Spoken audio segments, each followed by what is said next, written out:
What is going on, everyone? Deej is here, back with another episode of In the Weeds with Deej, where we examine a certain topic in Advanced Wars by Web in depth. Today, we're going to discuss a certain special unit that not many people know how to use effectively, the Recon. And we're not only looking at the Recon in Fog, where they're most known, but also looking at Recon usage in Standard play. Now, Recons are some of the most controversial units in Advanced Wars. They have the second highest movement in the game behind fighters, but they're weighed back by their tires, which can severely limit their movement.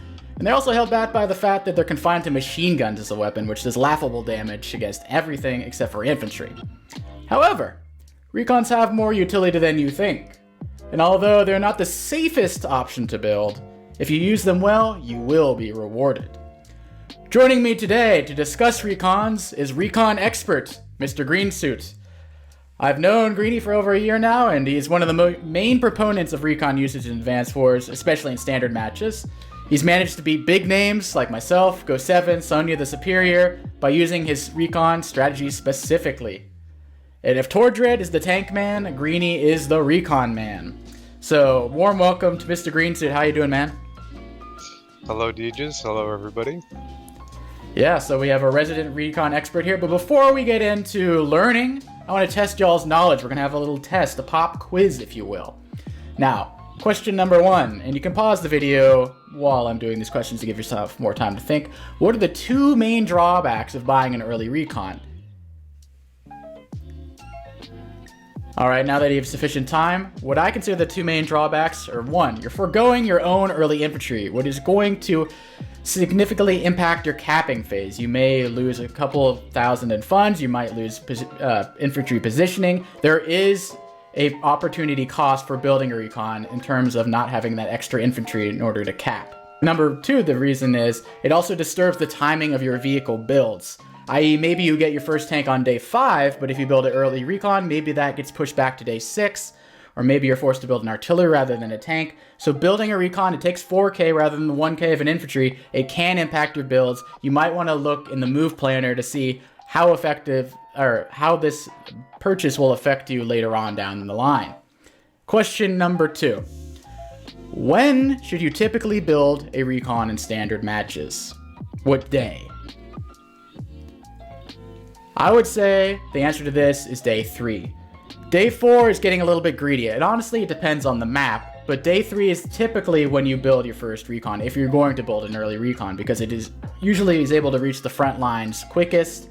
Before your opponent can afford a tank, let's say they can afford the first tank day 5, your Recon will be able to move forward on day 4 and then attack something on day 5 before the tank is in position.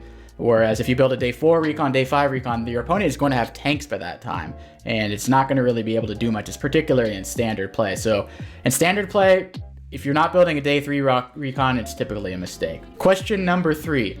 When should you build a Recon in standard matches? Not during which day, but which sort of situation do you typically build a Recon? I'll accept 3 answers. If you get any of them, give yourself a pat on the back. Alright, so I would say number 1, you would build a Recon in the standard match when your Recon can move freely enough to interrupt caps. That means there's enough roads, shoals, cities for the Recon to weave in and out and reach a certain point before an opponent's tank can reach that point. Number 2, a Recon can prevent a contested property from being captured. Not any property, a contested property that you're hoping to keep your opponent off the entirety of the game, or at least for a long period of time. If you interrupt a cap with a Recon that's close to your opponent's base, hey, even if you stop it, they're going to get that property eventually anyway, because it's going to be well within their reinforcement zone, and you'd be foolish to be fighting that far on that map. That'd be overextending. So typically you want to have the Recon prevent a contested property that you hope to lock down long term, maybe get an artillery position there later, etc. Number 3, you build a Recon to force a weak side tank that can be exploited. Maybe that forces your opponent to spend 7k, put a tank where they really don't want to put the tank. I find this more often in mixed base maps where I build a lot of Recons, forcing a tank in a certain corner, and then I move my Recon to the middle, or vice versa, making my opponent spend 7k where I spent 4k. Alright, now that you've gotten through the quiz, let's examine some maps and some good games of Recon usage and some bad games of Recon usage. So first up, Mr. Greenie's going to take the wheel here. We're going to be discussing Recon usage on a bad map first, and that bad map was handpicked by Greensuit and you chose Dubious Procession. So, Greenie, can you tell us why you don't like Dubious Procession as a recon map? Well, Dubious Procession has horrible terrain for recons. Right out the gate, you're stuck behind forests, mountains, and plains everywhere that you want to build a recon. There's only 2 bases. The second thing is, this map has like no harass on the sides, really. I think you have the one city in the middle near the HQ for both sides that is most contested, and then the ones in the middle, they usually end up like neutraled. You can neutral them, but they don't usually change hands. I don't really like this map, but it's especially bad for recons. If you build a recon, you're going to be setting yourself back. They don't get to the front. They don't get to the front in time to stop captures unless they want to sacrifice themselves to a tank, and a tank will immediately get built on whatever front. And the other thing is, if you look at any build on this map, building a recon, you're setting yourself back because all of those infantry are used to capture properties. Yeah, so you also were talking about like it's kind of neuters your center presence as well on this map, right? And then you can't really punish the infantry because the tanks so easily reinforce. That's right. And this map is all about the stupid center. Like, there's nothing. I hate this map, first of all. There's nothing on the sides to harass. It all funnels into the middle center, and it's usually some kind of like power play dynamic where you try to out tactic somebody or maybe get your power first and win that way.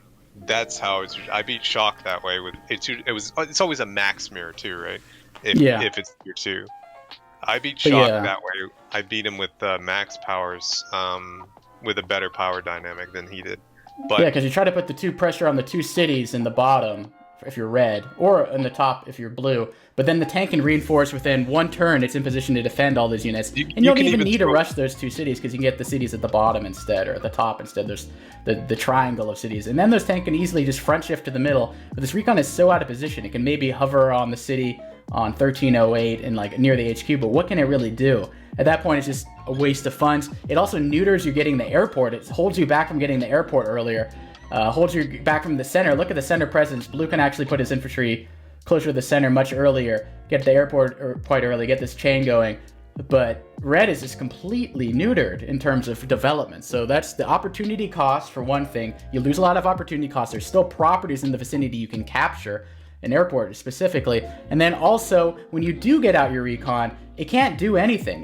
These are also under blue's control for the majority of the map. If it's going to be exerting pressure, it's not going to be able to do it long term on these 2 properties at the bottom. So it doesn't really check any of the boxes. And I think it was a great map you selected. I mean, it's not a great map in my opinion. I agree with you. I don't like it, but it's a great map to demonstrate where not to buy recons, because there's just a ton of plains, like you mentioned, forests near the bases. You have to go around, weave around mountains. And it's also a 2-base map. I don't know, maybe standard play, typically I go recon maybe on 3-base, but I guess it depends on the map. It really depends on the terrain, but it's such a huge opportunity cost building that 1 recon. You know, you only have 2 bases and you're spending 1 to get a recon. So you can get recons on 3-base, but like you said, recons on 2-base? Yeah, it depends on the map. It depends on the map. It's really going to depend on what you can get for the recon. Can you interrupt? Can you sit on cities? Can you do anything? And the recon suffers the most on this map from just 0 mobility. Everything is plains and forests. If you do build one, you're like stuck on the side with it where you have some shoals and some roads. But like I said, nobody really fights there because you really can't take it. You can't take if you look at red from the top position and those 2 cities that they get. Those can be easily defended with a mech. I mean, I know you don't like mechs, but they can be easily defended with a mech or an artillery buy. Anything. Your recon's not going to get to the artillery. Exactly. Which is a great use for recons, by the way. Recons are great at shooting artillery. They do like half the HP of damage. So that's one thing they're good against. Our infantry and artillery. I might have left that out. They can actually do damage to artillery, so don't forget that. Do 2 recons? I wonder if 2 recons 2-hit KO and artillery on a road. That's for another time. I'll throw that in post-production. But just keep in mind, recons are effective at attacking artillery. You can weave around it. Since they do have that high movement, they can bust through and actually do some decent damage. But yeah, like bad terrain. And also you have to be worried where your recon attacks. Is your recon attacking an interrupt interrupting an infantry on a city from a road will get one shot by a tank attacking the recon on that road. You have to be aware of the one shots in return. You want to keep your recons alive, specifically in fog, but we'll get much to that later. Now, let's look at another map. And this map you suggested, Credence Julians or Justinians or whatever. I'll put up the name in post-production, but this was a tournament map in the A Mariner Cup #1, round 2. And you said this is a good recon map. Can you explain why you think this is a good recon map? This is an amazing recon map. You have the visuals I showed you, right? Oh, yeah. You build the recon day 3, I think. Your infantry from that base are basically already done doing what they need to do. So you have free slot. You could have another one that would like speed up your con tower cap or something like that. It's not that important. So number 1, you got the freed up infantry. You don't need any more right now. Yeah, number you don't have 2, anything you can cap in the vicinity really, so it's a good buy to buy that recon. Number 2, you have all of those roads and shoals everywhere. You have mobility everywhere. And if you don't have a road over a shoal, you got like a city there, which is also, free movement. Yeah, it's just also so many shoals and roads. It's crazy. And then there's a lot of contested properties. So the properties you deny, you can actually keep them for the long term uncaptured because you can't have an artillery behind the mountains. Like you can place an artillery behind your opponent's mountain. You can place the recon and try to interrupt that cap. The recon here also reaches that middle city and can allow you to interrupt. If you're player 1. If you're player 2 and the other player goes for the immediate capture of the middle, you're screwed. You can't do anything about it. That's a problem with the map, which I think could be easily fixed, but everybody knows that or should know that. But if you go to your visuals there, I showed you, you build the recon day 3, and then you move day 4, you move it right onto that silo in the middle. Yep. And then if you click it and look at that range of what you can do with the recon, it is oppressive. You can do like anything there. You could even shift it left. But the best move, I think, is you move to block that city, which will stop the infantry. The infantry is naturally going to move in the way, like in the example there. And you can sit the recon on the city. You don't even have to shoot a recon. Immediately, you've done 1k damage. And it's the best kind of damage because they don't get power charge off of it, which is a big thing with recon openers. Recon openers can set you up to have the power first. And that is so important in your like max mirrors, especially your Eagle mirrors, your Olaf mirrors, all these kinds of mirrors and a bunch more. All these kinds of mirrors, they all want power first, and that's so big for recons because recons can do damage to the enemy, which is funds damage, and then they take like your tank counterattack or whatever in return, which will give you more power charge, which will set you ahead. And you'll also have more money so you can get ahead that way as well with power charge. Recon openers can set you up for the first power, and the first power can win you the game. Big time. Oh, for sure. But on this map, you'll see they're even more deadly, even if you don't have like a great power matchup CO, like maybe a Rachel doesn't care. Well, she does though. Let's say Andy. Andy might not care.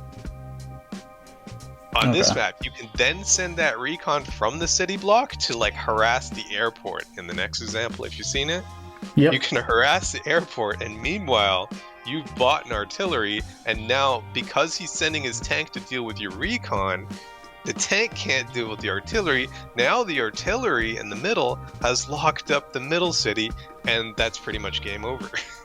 From here, you'd have to blunder to lose.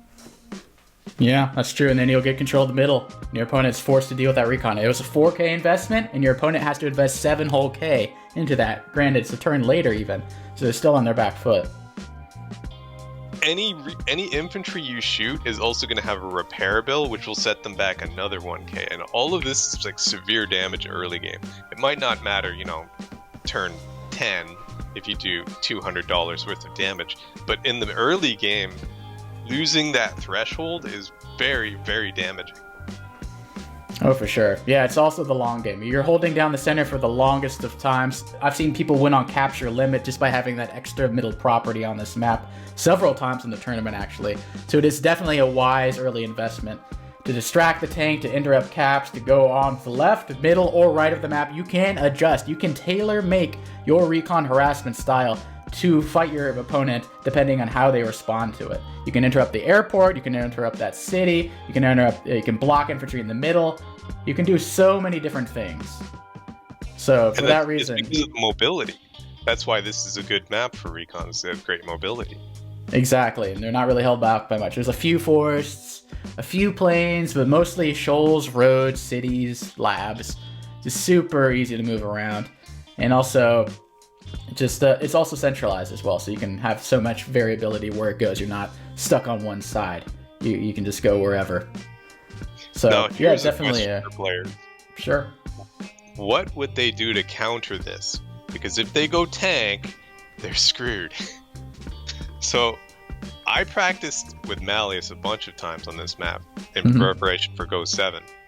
And the way I figured out how to counter it was to violate one of your quote-unquote rules, which was recon on recon violence, which is totally allowed. The way to counter it's an unspoken rule, but go on. The way to counter this is you build 2 recons. You're kidding me. No joke. Because your recon can do exactly what he's doing to you, harassing the airport and all, and the city and all that. And your second recon can actually shoot up his recon and basically do enough damage to it to make it to render it no threat. That's crazy. So you end up doing more damage to them because your recon goes uncontested on the left, and his recon on the right gets killed by your recon because you can build, as player 2, you can build 2 recons. Instead of going for the tank, you can build 2 recons. That's true, and player 1 will have to build an artillery unless they base skip because they can't build a tank that turn. So 2 recons, yes. In this situation, I hate to say it, but 2 recons can work, and you can defend recon against recon. So. And on your recon against recon violence, I don't think that applies if you're like a max or something like that. It does seem to don't touch them if they're on a city and you're on a road. That's what I'm saying. Usually they're on a city or on a forest. If they're on a, I mean, they're fair game if they're on the road or the bridge or something, or maybe even a plane. But if they're on a city or a forest, I generally avoid fighting. And if you're max, yeah, sure. But if you're like Sturm or anything else, like, please don't. There's definitely cases there, exception cases there. Oh, there's exceptions to the rule always. There's always nuance. The other thing recons are pretty good for is they're pretty good for getting that threshold to kill infantry on the city. You'll have a better chance to kill infantry on a city if you use a recon and infantry. Very true. Than you would. Two infantry, there's a 33% chance of 2-hit KO with the 1 comm tower, assuming you're Andy, Rachel, etc., without any boosts. So why a recon is good there, and it doesn't have to be an opening recon. You can build them like turn 10, 12. Because the reason that's good is because you're not using a tank to do that. If you have to bust something off a city, you can use a recon instead, and maybe you don't care about the recon. Maybe the recon goes into artillery range and you don't really care. But you needed to knock that infantry to get them to kill them to break the wall, you know? Very important. Yeah, guaranteeing those KOs. Yeah, you don't really care too much. They're 4K, so you can sack them later on. It's not a big deal. I mean, you see that a lot with Stern players. You just keep pumping out recons as long as they're doing their damage, you know, getting those KOs. There's nothing. You just need to be aware if you're running into too many tanks. And artillery-heavy maps like this, they actually do shine quite a bit. Tank-heavy maps, though, you got to be aware, or else your recons they're in for a scare. But that brings me to the third very special case with recons. Okay. Recons obliterate themselves on tanks, especially in a max mirror, which means you can get your power first, which means you can do your eagle power or your max power or whatever to win the game before your opponent, because you can just kill yourself on the tank. Whereas if you had say a tank and you shot the tank, you're going to do a severe amount of damage. You're going to take some damage in return, but you're not, obliterating yourself and leaving the spot open to do it again and again and again. Yeah, I think your opponent a tank attacking a tank generates like 3.5 to 4K of charge, whereas sacking recon generates automatic 4 if it dies. So there is to be said, yes. Yeah. On average. So they can be suicide units. I mean, there's the free cons, you know what I'm saying? They can be good free cons. So they do have their And your uses. copters are usually your suicide units, right? Exactly. Typically, you see copters into anti-air to get sacks for the Eagle power, etc. But recons can be used that way. Which brings me to my next point. Recons can defeat battlecopters. No shit. With Max, or Nell, or Flak, or Jugger, anybody that has either luck damage or high damage with high comm tower count, perhaps, and good terrain, you can actually trade favorably. You can actually win in funds, not HP, in funds versus copters. Especially if you have 2 or 3, you can recon swarm down a copter, and it's the best thing ever. You'll feel great after you do it. That's crazy. And now that you mention it, I guess they do 2 damage to a copter. Copter probably does 2 to 3 damage back. Because if it's on a city, assuming. Depends on terrain, but yeah, they do actually trade quite well versus copters. Fun fact, I always forget, copters are bad against recons for some strange reason or another. They do more damage to a tank than to a recon. I don't know why they made it that way, but that's just a little bonus for the recons out there. It's the best thing ever when they don't expect it. Exactly. I completely forgot about that till now, so I think most of your opponents, safe to say, they will not expect it. They will go into it thinking there's no anti-air there, I'm totally fine. Meanwhile, you have 2 recons there and a city to shoot from, and maybe you're Max, or maybe, you're somebody else with strong power. You can actually either kill the copter or do enough damage to it that it's irrelevant, because copters are very bad when they're low on HP. Yeah, you don't want to be using a 3 HP copter because you're taking so much ship damage that you damage it all the time. That's a good point. Now you know, guys. Copters and recons. Who will win? Not as clear as people might once have thought. If you just build tanks all the time, I mean, everybody knows what you're gonna do. You're gonna use your tanks. That's it. You got no tricks. Exactly. You can play conservative and safe, and it works the majority of the time versus the lower to middle level players. But if you're playing top level competition, they will know how to exploit that. All of a sudden, a bunch of recons come piling into your tanks, and then lightning strike hits you from nowhere. How'd that happen? This sounds like a fantasy of yours. Shh! Don't take this from me. Well, thank you for all your tips and tricks, Mr. Greensuit. I'm sure everyone's learned quite a bit about how to use recons effectively in standard play. All right, thank you very much. So now let's briefly talk about recon usage in Fog. I realize that most of you are a little bit more comfortable with recons in Fog than standard play, therefore this could be a little more expedited explanation of recon usage. Now in Fog, it's a double-edged sword. Typically, you can have more flexibility in your recon openers. You can actually even, dare I say, build on day 4, day 5, because your opponent won't know when you build it. I still am an active proponent of the day 3 recon, but you can have a little bit more flexibility in building a day 3 or 4 or 5 recon. In this instance, Unsettles the Still Water, the meta happens to be day 3 recon plus a day 5 recon to interrupt these caps over here and get some center presence. Now, the thing about recons in Fog as well is I'm actually a little bit more reckless with my recons in Fog. Now why is that? Because in Fog, recons have a little bit different usage than in standard play. In standard play, they're typically used just for the early game or later on maybe, exerting some pressure on the infantry, getting some KOs. However, in Fog, they are providing intel. They are your main intel proponents on the map. So they have 5 vision. So if they get down to 2 HP, 1 HP, it's fine. You still have the intel. You still can see that huge, nice star of 5 vision. So I'm reckless. I allow them to hit by a tank, get 1 HP, 2 HP, that's fine. Retreat that recon, and you still get all of the intel. You don't want to be too reckless where you're fighting on roads. Say, I want to interrupt this cap over here, and there could be a tank.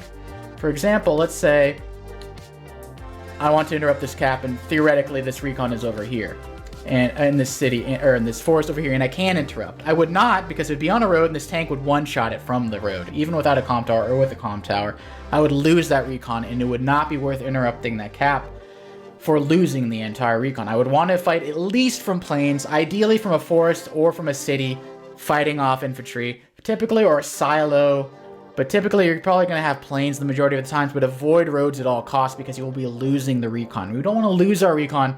We want to get them a little, scuffed up, get them a little bit going in there. but you don't want to lose them because they're a valuable unit for intel purposes. You're going to want to have a lot of recons on larger maps. Typically for me, I put the amount of recons proportional to the amount of mountains on the map. Since there's very few mountains on this map, there happens to be 4 whole mountains on this. Okay, there's not many mountains on this map. You're going to need recons to make up for that intel gap.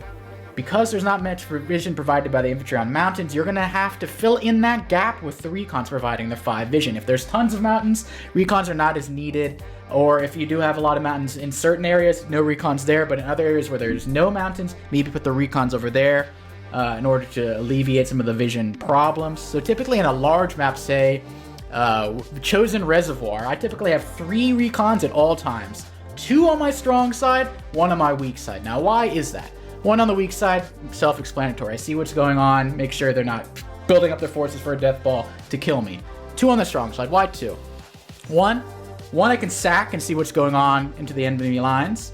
And the other one, in case that thing gets sacks and dies, I can use that for the next turn to plow my opponent and beat them up. If I only have 1 recon in each side, and I sack 1 to get intel, then I lose all my intel and I have to build a recon from the base, wait 2 to 3 to 4 to 5 turns for that recon to get to the front lines again, and then provide intel. Where if I have 2, I can be more reckless with the 1, see what's going on. If there's a good attack, attack now. If there's not a good attack, have my second backup recon ready to use in a turn or 2 when I'm really ready to attack. So 1, just to test the waters, take the pulse of the opponent, see where they're going, maybe get a little into opponent's enemy lines just to see what's going on. So for that reason, I like the 2-1 rule. Like I said, there's nuances in a lot of these things. It's not applicable for every map.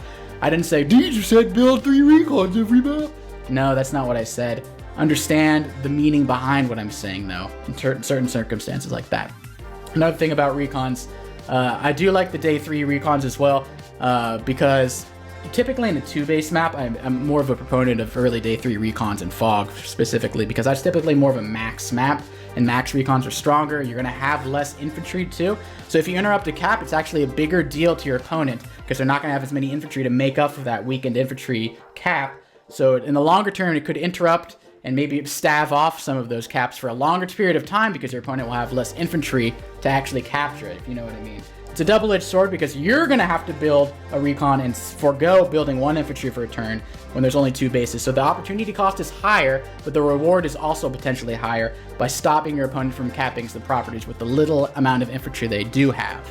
So just keep that in mind. Day 3 recons on 2 base is not a bad idea at all, and I am actually a big proponent on a lot of maps currently in the Global League series. However, like I said, not always 2 base is good. It depends a lot on the terrain. When it comes down to it, recons are all about terrain. It doesn't matter how many bases, it comes down to terrain. How many roads, how many shoals, how many cities, how many mountains. How many mountains? How much vision are you going to need instead to supplement not having all that vision from the mountains? Road shoals, how easily can the recons move around and actually utilize their 8 movement? If they're moving 3 spaces because there's so many forests and plains, forget about it. We're not building recons, okay? But if there's a lot of roads and cities like this map here, look at all those bridges and roads and cities, have at it. Let those recons run wild. So that's my basic 2 cents on recons and fog usage. And like I said, take it with a grain of salt, adjust to the map, see how the expert players utilize their recons. And typically, one last thing I'd like to say, recons finishing off units. When I use a recon, I typically don't like to just interrupt. Ooh, he does 5 damage to an infantry. Okay, that's cool. I'd like to do recon and infantry attack dead. Then they lose their vision where you attacked in the early game. Say, for example, I kill these 2 recons here, I kill off this infantry. The tank can go 1, 2, 3, 4, 5, 6. He can attack, but he can't because he won't have vision and there's no vision nearby. So there, you can actually go and get a kill. The tank can reach, but he can't attack you because there is no vision of where you killed the unit. So I'm a huge proponent of recons finishing off units. Not just interrupting, tee-hee, tickle, tickle over here. No, we're murdering units. We're attacking from the bottom. And let's say this is one up more. Like, you know what I mean. You want to kill off units. You want to make them lose the intelligence while you maintain the huge amount of intelligence. So for that reason, I'm a huge proponent of killing off units. If you have a 3rd unit, hell, plop it on the city. Recon kills, infantry kills, and then you put a tank on the city. Recon tank kills, and then the infantry caps the city. Like, you put something on the city where you interrupted, so you cannot be counterattacked from that very city. So that's just a small little tactical thing that I highly encourage you all to exploit in your Global League intrigues. Anyway, I hope you guys learned a lot from this In the Weeds with Deej series. Feel free to add any comments or let any suggestions in the chat below, and I hope you can see you guys next time. Peace.